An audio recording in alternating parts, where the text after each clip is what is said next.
our normal host for the Culture Connection, John Graham, is actually in the guest chair today as I get to interview him about a faith-based feature film project he's been working on called Kind Katie. John, welcome to your segment. Well, yeah, that's a little bit weird, isn't it? And I don't know if I would call myself normal. I appreciate that, but yeah, this is unusual.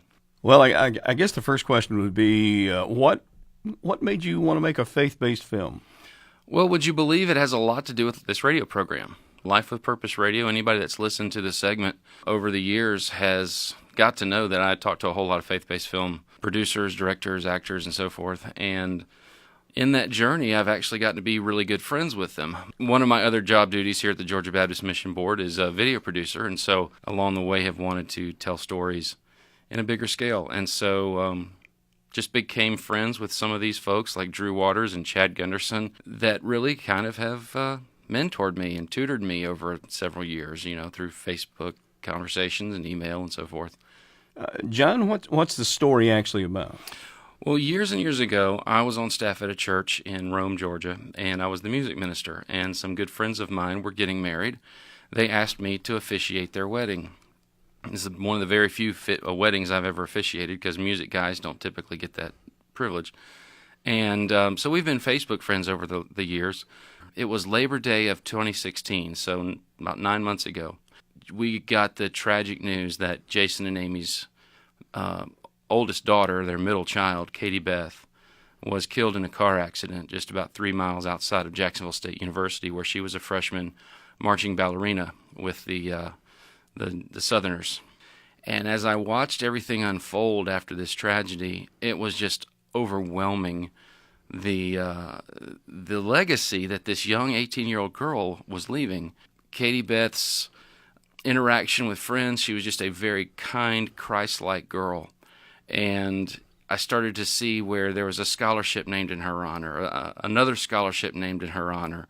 And then to me, which was one of the most amazing things, Katie Beth often went on mission trips, and as a result of that, in her public high school now, those classmates raised $60,000 among the business community in Ringgold, Georgia, and they are building a school in Nicaragua in her honor. And she wanted to be an early education major, she wanted to be a teacher, and so she had a real heart for kids, and it broke her heart when she went on these mission trips in South America, and these kids didn't have an opportunity for an education. They lived in abject poverty. And so what an amazing legacy that there's going to be a school. And it's actually, the structure's being built. They're now in the process of getting all of the desks and chairs and stuff like that in there.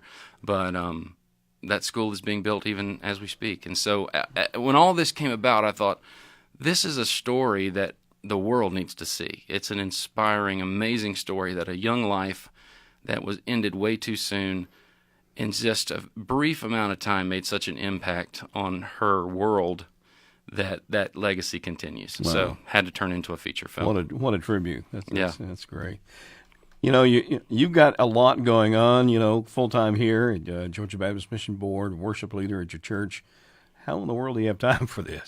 Well, I have a very patient wife, yeah. And honestly, it's all stuff that's done after hours and middle of the night, lots of work that's going on there, weekends, and I've just been very blessed that Dr. White here at the Georgia Baptist Mission Board shared the project with him out the gate, and he was very enthusiastic. Of course, not to the detriment of any of my other duties here, but very excited to see what can come from this. And I believe it's in sync with our mission here at the Georgia Baptist Mission Board because it's about a missions story and about Christ.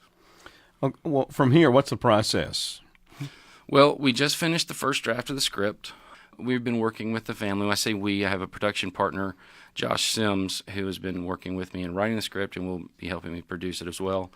And so Josh and I have been going back and forth with the Carters, getting the story really as accurate and as true to the spirit of Katie that we possibly can. And honestly, in the film business, as I am learning, it's about money. Yeah.